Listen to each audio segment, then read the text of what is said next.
நம்ம தமிழ்நாட்டுக்கே உரித்தான ஒரு பாரம்பரியமான உணவு வந்து இட்லி. 6 மாத குழந்தையிலேருந்து 80-90 வயசு தாத்தா வரைக்கும் யார் வேணாலும் வந்து சாப்பிட்லாம். இப்போ பார்த்தீங்கன்னா இப்போ வந்து தனித்தனியாக விழாமல் அப்படியே ஸ்டெடி ஸ்ட்ரீமாக விழுது இல்லையா? அவங்க அரைக்கிறப்ப நல்லா சாஃப்டாக வருது, நான் பண்ணுறப்ப சாஃப்டாக வரலையே அப்படிங்கிற மாதிரி நிறைய பேருக்கு ஒரு தாட் உண்டு.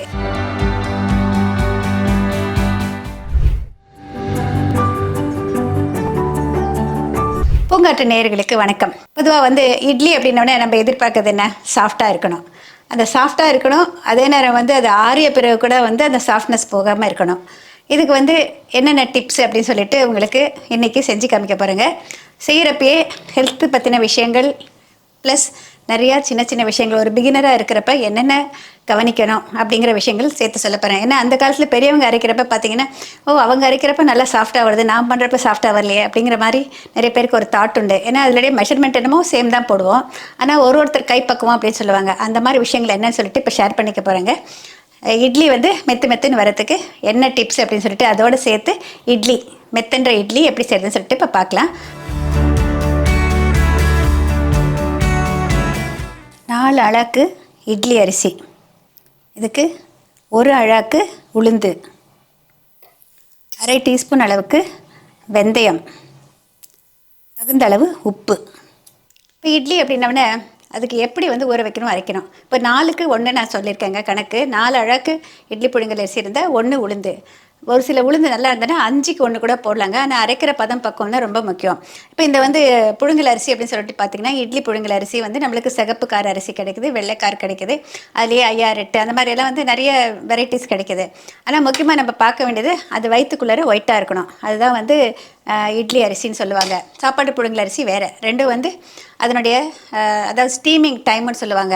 நெல்லை வந்து அப்படியே ஆவியில் வேக வைப்பாங்க. வேக வச்ச பிறகு அதை வந்து ட்ரை பண்ணிவிட்டு அப்புறம் தோல் எடுப்பாங்க. அந்த மாதிரி எடுக்கிறப்போ அந்த மேல் தோலுக்கு அடியில் தான் சத்துக்கள் எல்லாம் இருக்கும். முக்கியமாக பி காம்ப்ளெக்ஸ், இரும்பு சத்து எல்லாமே வந்து மேல் தோலுக்கு அடியில் இருக்கும். இப்போ அது தோலோட ஸ்டீம் குக் பண்ணுறப்ப அது வந்து உள்ளுக்குள்ளே இழுத்துக்கும். அதனால தான் இட்லி அரிசி வந்து உள்ளே வந்து பார்த்திங்கன்னா ஒயிட்டாக இருக்கும். அதே சாப்பாட்டு புழுங்கல் அரிசி வந்து அந்த ஸ்டீமிங் டைம் டிஃப்ரெண்ட்டாக இருக்கிறதுனால அது வந்து அந்த அளவுக்கு இருக்காது. ஆனால் அதுலேயும் வந்து நற்குணங்கள் இருக்கும். வந்து நம்ம ரெகுலர் பச்சரிசியை விட அதில் வந்து கூடுதலான சத்துக்கள் கிடைக்கும். இப்போ இந்த இட்லி அரிசி பார்த்திங்கன்னா நல்லா வந்து ஒரு கிணத்துல போட்டு 2 தடவை கழுவிய பிறகு அரை டீஸ்பூன் வெந்தயம். நம்ம வந்து உளுந்து குறைச்சிங்கனாக்கா 1 டீஸ்பூன் வெந்தயம் கூட போடலாங்க. நிறைய பேர் வெந்தயத்தை வந்து உளுந்தோடு சேர்க்குறது ஒரு பழக்கமாக வச்சுருக்காங்க. அப்படி பண்ணாமல் அரிசியோடு போட்டிங்கன்னா இது வந்து 2 மணி நேரம் ஊற வச்சா கூட போதுமானதுங்க. அரிசி ஹார்டாக இருக்கிறப்ப அதோடு சேர்த்து அரைப்படுறப்ப வெந்தயம் வந்து நல்லா அரைப்பட்டுரும் நம்ம கிரைண்டரில் அரைக்கிறப்ப. அதே உளுந்தோடு போட்டிங்கன்னா உளுந்து சாஃப்டாக இருக்கிறதுனால உடனே நுரைச்சிக்கும். அதனால் வந்து அது சரியாக அரைப்படாது வெந்தயம். அப்படி பண்ணணுன்னாக்கா நிறைய நேரம் ஊற வைக்கணும். ஆனால் அந்த நிறைய நேரம் ஊற வைக்கிற அவசியமே கிடையாது உளுந்துக்கு. இப்போ இதை 2ம் சேர்த்துட்டு கழுவிட்டு தண்ணி ஊற்றிட்டு 2லேருந்து 3 மணி நேரம் ஊற வச்சுக்கலாம். உளுந்தை கழுவிட்டு ஊற வைக்கிறப்ப நிறைய தடவை கழுவாதீங்க. ஒரு தடவை கழுவுங்க, இல்லைன்னா நல்லா அலசலைன்னா இன்னொரு தடவை கழுவிக்கோங்க. இந்த உளுந்து எவ்வளோ எடுத்துருக்கீங்களோ அதுக்கு 3 மடங்கு தண்ணி ஊற வைக்கணும். அரிசியில் கூட அப்படி தாங்க. நம்ம கழுவிய பிறகு ரொம்ப தண்ணி இல்லாமல் சரியான அளவுக்கு கொஞ்சம் அதிகம் இருக்கிற மாதிரி ஊற வைங்க. ஆனால் ஊற வச்ச தண்ணியை வேஸ்ட் பண்ணாமல் அதையே போட்டு அரைச்சோன்னாக்க அதுலேருந்து ஒரு பி காம்ப்ளெக்ஸ் சத்து மட்டும்தாங்க வந்து டிசால்வ் ஆகும். அதனால் வந்து அது வேஸ்ட் ஆகாமல் நம்மளுக்கு கிடைக்கிறதுக்கு ஹெல்ப்ஃபுல்லாக இருக்கும். இப்போ இது வந்து உளுந்தை வந்து 1:3 தண்ணி சொல்கிறேன். எதில் அளக்குறீங்களோ அதில் 3 மடங்கு தண்ணி கழுவிட்டு ஊற வச்சுடுங்க. 15லேருந்து 20 நிமிஷம் ஊற வச்சா கூட போதுமானது. Maximum 1/2 hour. ஆனால் நம்ம வந்து இப்போ வந்து டைம் சேவ் பண்ணுறதுக்காக இது 1 நேரம் அது 1 நேரம் ஊற வைக்கணுங்கிறதுக்காக அது 2 மணி நேரம் ஊற வச்சா அதே மாதிரி இதையும் 2 மணி நேரம் ஊற வச்சிடும். அந்த தண்ணி ஊற்றுறது வந்து ரொம்ப முக்கியங்க. இப்போ நம்ம ஊறிய தண்ணியை வந்து நம்ம அரைக்கிறப்ப என்ன பண்ணணுனாக்கா அந்த தண்ணியை ஒரு கிண்ணத்தில் வடித்து எடுத்துக்கோங்க. ஃபஸ்ட்டு வந்து கொஞ்சம் தண்ணி ஊற்றிட்டு கிரைண்டரில் வந்து கொஞ்சம் கொஞ்சமாக உளுந்தை சேர்த்துட்டே வருவோம். அந்த அளந்து வச்சுருக்க தண்ணியை கொஞ்சம் கொஞ்சமாக சேர்த்துக்கிட்டு அரைக்கணும். அந்த 1:3 தண்ணி பூரா வந்து அது நல்லா அதை உளுந்து அப்சார்ப் பண்ணிவிட்டு நல்லா கண்ணாக வரும். அது வந்து நல்லா நுரைச்சி வரும். அந்த நுரைச்சி வர தன்மை தான் ரொம்ப முக்கியம். இது வந்து உளுந்தில் வந்து ஒரு ரேர் பாலிமர் இருக்குங்க, அரபினா கேலக்டான் அப்படின்னு சொல்லுவாங்க. அந்த பாலிமர் இருக்கிறதுனால தான் காற்றை உள்ளிழுக்கும் தன்மை அதுக்கு அதிகமாக இருக்குது. இந்த வந்து வேறு எந்த ஒரு பருப்புக்கும் எதுக்குமே கிடையாதுங்க இந்த தன்மை. அதனால தான் நம்ம வந்து இட்லிக்கு வந்து முக்கியமாக வந்து உளுந்து தான் சேர்க்குறோம். இந்த வடைக்கும் கூட அதனால் இருக்கிறதுனால தான் கண்ணாக வரதுக்கு ரொம்ப ஹெல்ப்ஃபுல்லாக இருக்குது. இதை அரைக்கிறப்போ நான் சொன்ன மாதிரி அந்த பூரா தண்ணியை ஊற்றிட்டு அரைச்சிக்கணும். அப்போ தான் வந்து நல்லா வந்து ஃப்ளஃபியாக வரும்.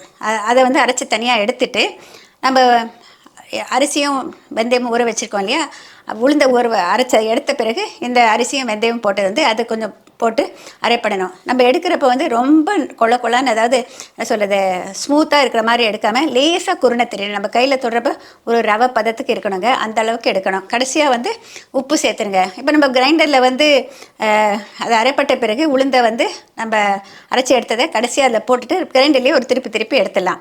எடுத்த பிறகு நம்ம வந்து கிண்ணத்தில் மாத்திரம் இல்லைங்களா, அந்த டயத்தில் நம்ம கையை நல்லா கழுவிக்கிட்டு நம்ம கையை போட்டு நல்லா கலந்து விடணும். பொதுவாக வந்து உப்பு அந்த டயத்தில் தான் சேர்த்துட்டு கலப்பாங்க பெரியவங்க எல்லாம். இது சயின்டிஃபிக்காக இதுக்கு என்ன ஹெல்ப் அப்படின்னு சொல்லிட்டு பார்க்கலாங்க. இதில் வந்து நல்லதே செய்யும் நல்ல பாக்டீரியா வந்து நம்ம கையிலலாம் இருக்குங்க. அந்த நல்ல பாக்டீரியா வந்து நம்ம வந்து இந்த மாதிரி கையை சேர்த்து கலக்கிறப்போ அதில் வந்து பல்கி பெருகும். அந்த ஒரு மீடியா இருக்கிறப்ப அதில் வந்து நல்லா பல்கி பெருகும். அந்த நல்லதே செய்யும் நுண்ணுயிர்கள் சொல்லுவோம். நல்லது செய்கிற பாக்டீரியா வந்து நல்லா பல்கி பெறுகிறப்ப கட் ஹெல்த்தி. நம்மளுடைய கட்டு தான் இப்போ வந்து எல்லாருமே வந்து ரொம்ப இம்பார்ட்டண்ட்டாக சொல்கிறாங்க. கட் அப்படிங்கிறப்ப நம்மளுக்கு தொண்டை குழியிலேருந்து நம்ம ஆசனவாய் வரைக்கும் இருக்குல்ல, ஒரு ஜீரண மண்டலத்தில் ஃபுல்லாக வந்து கட்டுன்னு சொல்லுவாங்க. அந்த கட்டில் பார்த்திங்கன்னா ஸ்மால் இன்டெஸ்டைன் லார்ஜ் இன்டெஸ்டைன் இருக்கு இல்லையா, அதில் முக்கியமாக இந்த வில்லை மாதிரி இருக்கும். அதுதான் வந்து அப்சார்ப்ஷனுக்கு ரொம்ப ஹெல்ப்ஃபுல்லாக இருக்கும். கட் ஹெல்த்தி அப்படிங்கிறப்ப அந்த நல்லதே செய்யும் நுண்ணுயிர்கள் நிறைய இருக்கிறப்போ கட்லேயும் நிறைய நல்லதே செய்யும் நுண்ணுயிர்கள் இருக்கும். அது வந்து பல்கி பெருகிறதுக்கு ரொம்ப ஹெல்ப்ஃபுல்லாக இருக்கும். அது பல்கி பெருகிடுச்சினாக்க என்ன பண்ணும் அப்படின்னு சொல்லிட்டு பார்த்தீங்கன்னா, வேண்டாத பாக்டீரியா, இப்போ நம்ம வேறு வேண்டாத ஒரு பாக்டீரியாவோ வைரஸோ ஏதோ ஒன்று நமக்குள்ளே என்ட்ரி வருதுன்னு வச்சுக்கோங்களேன், அது இன்டெஸ்டைனுக்கு வர்றப்போ அது அதிகமாகாமல் இருக்கிறதுக்கு இந்த நல்லதே செய்கிற முன்னீர்கள் தான் ஹெல்ப்ஃபுல்லாக இருக்கும். ஆனால் அது வந்து பூரா அழிக்கும்னு சொல்ல முடியாது. அது பல்கி பெருகாமல் இருக்கிறதுக்கு இது ஹெல்ப்ஃபுல்லாக இருக்கும். நல்ல நுண்ணுயிர்கள் நிறையா இருக்கிறப்ப நம்ம நோய் எதிர்ப்பு திறன் நிறையா இருக்கும். நோய் எதிர்ப்பு திறன் நிறையா இருந்ததுனாக்க நம்மளை மாத்திரை மருந்து தேடி போக வேண்டிய அவசியம் கிடையாது. அது மாதிரி நம்ம நாட்டு பாரம்பரியமான ஒரு கட் ஹெல்த்தி ஃபுட் அப்படின்னு சொல்லிக்கிறப்போ இந்த இட்லியை சொல்லலாம். இது ஸ்டீம் குக்குடுங்கிறப்ப 6 மாத குழந்தையிலேருந்து 80-90 வயசு தாத்தா வரைக்கும் யார் வேணாலும் வந்து சாப்பிட்லாம். ஈஸியாக ஜீரணமாகும். மெதுவாக மென்று சாப்பிடணும். இது சாஃப்டாக இருக்கணும். இதுக்கான இந்த டிப்ஸ் எல்லாம் ஃபாலோ பண்ணிங்கன்னா டெஃபினட்டாக சாஃப்டாக இருக்கும். இப்போ வந்து இதில் தண்ணி வந்து எவ்வளோ சேர்க்கணும் அப்படின்னு சொல்லிட்டு பார்த்தீங்கன்னா, நம்ம அரைச்சி எடுத்ததுன்னு நான் இதை காமிக்கிற பாருங்கள். இது நொதிச்சு வந்ததுக்கப்புறம் இது வந்து நம்ம ஒரு ஸ்டடி ஸ்ட்ரீமாக இப்படி விடணுங்க. கட்டியாக இருக்கக்கூடாது, ரொம்ப திக்காக இருக்கக்கூடாது. எடுக்கிறப்பே நம்ம இந்த மாதிரி வந்து கரெக்டான தண்ணி இருக்கணும். மறுநாளுக்கு வந்து நொதிச்சு வந்ததுக்கப்புறம் தண்ணி சேர்த்திங்கன்னா நல்லா இருக்காது. கரெக்டான கன்சிஸ்டன்சிக்கு இந்த மாதிரி தண்ணி இருந்தால் தான் நம்மளுக்கு நல்லாயிருக்கும். இந்த அளவுக்கு இருந்தால் சரியாக இருக்கும்.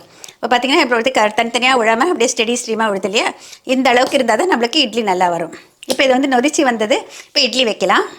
அடியில் வந்து தண்ணி ஊற்றி வச்சுருக்கேங்க, தேவையான அளவு போட்டுக்கலாம். இப்போ இந்த இட்லி தட்டில் வந்து நெய் பூசி வச்சுருக்கேங்க.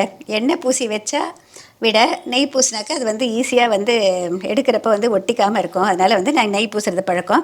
நம்ம இட்லிக்கு நெய் போட்டு சாப்பிட்றோம் இல்லைங்களா, அதனால் நெய் பூசியிருக்கேன்.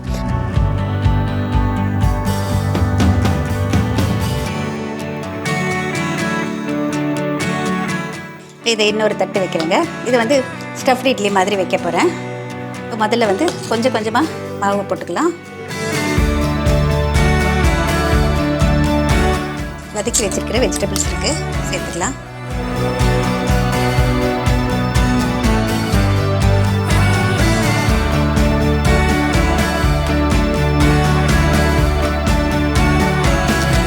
இது நம்மளுக்கு அந்த டிரான்ஸ்பரண்ட்டாக தெரியணுங்கிற ஒரே காரணத்துக்காக இந்த மாதிரி வச்சுருக்கேங்க. நீங்கள் வீட்டில் வந்து இட்லி கொப்பரையிலே வைக்கலாம், இல்லை ப்ரெஷர் குக்கரில் வந்து ஸ்டாண்ட் வச்சுருக்கோம் இல்லையா, அதில் போட்டு வைக்கலாம். கீழே வந்து தண்ணி வந்து கொதி வர ஆரம்பிச்சதும் வச்சிங்கனாக்கா உடனே இட்லி வேக ஆரம்பிச்சிடும். அதுவும் வந்து சாஃப்ட்னஸுக்கு ஹெல்ப்ஃபுல்லாக இருக்கும். அந்த காலத்தில் நம்ம என்ன பண்ணுவோம், இதுக்குன்னு துணி தைச்சி வச்சுருப்போம், காட்டன் துணி. அதை வந்து நல்லா நனைச்சிட்டு இதில் போடுவோம், போட்டுட்டு மாவு ஊற்றி வைப்போம். அது என்ன ஆகும்னு சொல்லிட்டு பார்த்தீங்கன்னா, அந்த துணி ஈரமாக இருக்கிறப்போ அதில் இட்லி வேக வைக்கிறப்போ நல்லா சாஃப்ட்னஸ் கொடுக்கும். அது எப்படி எடுக்கணும் அப்படிங்கிறது இந்த காலத்தில் நிறைய பேருக்கு தெரியல. பெரியவங்களை பார்த்துருந்தா தெரிஞ்சிருக்குங்க. வெந்ததுக்கப்புறம் அந்த துணியோடு எடுத்து தட்டில் தலைகீழாக திருப்பி போட்டுட்டு இந்த தண்ணி தெளிக்கணும். அது வந்து சம்டைம்ஸ் ட்ரையாக இருக்கும். அந்த தண்ணி தெளிச்சிங்கனாக்க அந்த துணியை விட்டு வரத்துக்கு ரொம்ப ஹெல்ப்ஃபுல்லாக இருக்கும். அதுக்கப்புறமா அந்த துணியை எடுத்துட்டிங்கனாக்க ரொம்ப ஈஸியாக வந்துடும். அப்போ வந்து நம்ம இந்த நெய்யோ எண்ணெயோ அந்த மாதிரி எதுவும் தேவையில்லைங்க. இப்போ நம்ம இந்த மாதிரி சிம்பிளிஃபை பண்ணுறதுக்காக இப்படி பண்ணுறோம். ஆனால் அந்த துணி போட்டு பண்ணுறது நம்ம பாரம்பரியமாக பண்ணுறது வந்து நிஜமாகவே வந்து நல்ல சாஃப்ட்னஸை கொடுக்கும். இப்போ கிட்டத்தட்ட வந்து 7 to 8 minutes ஆயிடுச்சுங்க. இது வந்து பொதுவாக இந்த கொதி வந்ததுக்கப்புறம் நம்ம வச்சோன்னா 7 நிமிஷத்துலேருந்து 10 நிமிஷத்துக்குள்ளே வெந்துடும். அதுக்கு மேலே தேவையில்லை. அதிக நேரம் வச்சாலும் கெட்டிப்பட்டுரும், குறைவான நேரம் வச்சா உள்ளே வேகாது. அதனால் நம்ம பார்த்து தான் எடுக்கணும். இப்போ பார்க்குறேன், நம்ம வந்து கையில் ஈரம் தொட்டுட்டு இது வெந்துடுச்சான்னு சொல்லிட்டு பார்க்கலாம். நல்லா வெந்துடுச்சு. இப்போ இதை ஆஃப் பண்ணிடுறேங்க. உடனே எடுத்தோன்னாக்கா அந்த சூட்டுக்கு வந்து கொஞ்சம் கீழே ஒட்டிக்கும். 1 செகண்ட் விட்டுட்டு எடுக்கலாம்.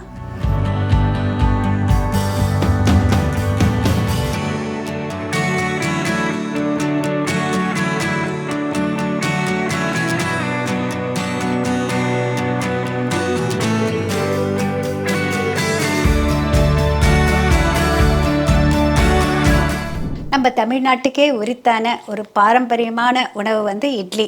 அந்த இட்லி வந்து நம்ம அடுத்த தலைமுறைகள் வேண்டாம் அப்படின்னு நினச்சி ஒதுக்க ஆரம்பிச்சிட்டாங்க. அந்த மாதிரி செய்யக்கூடாதுங்க. எப்போதுமே ஆரோக்கியத்தை தரும் இட்லி வந்து எத்தனை வருஷம் ஆனாலும் இதனுடைய அந்த சுவை குன்றாது. அதனுடைய நம்ம என்ன சொல்கிறது, சரியான அக்கம்பனிமெண்ட் கொடுக்குறப்போ நம்ம இன்னும் கொஞ்சம் கூடுதலாக இட்லி சாப்பிடுவோம். இதுக்கு வந்து விதவிதமான சாம்பார் பண்ணலாம், விதவிதமான தக்காளி சட்னி பண்ணலாம், தேங்காய் சட்னி பண்ணலாம், வெஜிடபிள்ஸ் வச்சுட்டு டிஃப்ரெண்ட் சட்னி பண்ணலாம். இட்லி மிளகாத்தூளில் கொஞ்சமாக நல்லெண்ணெய் விட்டுட்டு அந்த இட்லி தொட்டு சாப்பிட்றப்ப இன்னும் கொஞ்சம் கூடுதலாக சாப்பிடுவோம். அது மாதிரி இருக்கிறப்ப இந்த மாதிரி நம்ம சாஃப்டாக பண்ண கற்றுக்கிட்டாக்கா யாருமே இட்லியை நோன்னு சொல்ல மாட்டாங்க. இப்போ ஒரு சட்னியும் இட்லி மிளகாத்தூளும் நான் எண்ணெய் கலந்துட்டு வச்சுருக்கேங்க. இந்த மாதிரி ஒரு அக்கம்பனிமெண்ட்டோடு கொடுக்குறப்போ ஒரு சாம்பார், சட்னி, இட்லி மிளகாத்தூள் ஒரு கம்ப்ளீட் ஃபுட்டுன்னு சொல்லுவோம். அதாவது நம்ம வந்து நியூட்ரிஷன் படித்தவங்க சொல்லுவாங்க, ஒரு மீல் அப்படிங்கிறப்போ ஒரு கம்ப்ளீட் ஃபுட் அப்படின்னு. கம்ப்ளீட் ஃபுட்டு அப்படின்னா என்ன அப்படின்னு சொல்லிட்டு பார்த்தீங்கன்னா, நமக்கு தேவையான முக்கிய சத்துக்கள் எல்லாமே அந்த ஒரு மீலில் கிடைக்கணும். அந்த மாதிரி இருக்கிறப்ப அது கம்ப்ளீட் ஃபுட்டுன்னு சொல்லுவாங்க. நம்மளுக்கு வந்து இட்லி வந்து எப்போவுமே வந்து குறை இருக்கிறது கிடையாதுங்க. ஒரு கம்ப்ளீட் ஃபுட்டு இட்லியோட தகுந்த அக்கம்பனிமெண்ட் கொடுக்குறப்ப அது கம்ப்ளீட் ஃபுட்டு. அதனால் முடிஞ்ச வரைக்கும் நம்ம சாப்பிட்றப்போ எதோட சேர்த்து சாப்பிட்டா நம்மளுக்கு அதில் இருக்க சத்துக்கள் முழுமையாக நம்மளுக்கு கிடைக்கும், முழுமையாக அப்சார்ப் ஆகும் அப்படின்னு சொல்லிட்டு தெரிஞ்சுக்கிட்டு செஞ்சீங்கனாலே போதுமானது. பூங்காற்று இது நாளைய நல்வாழ்விற்கான வழிகாட்டி.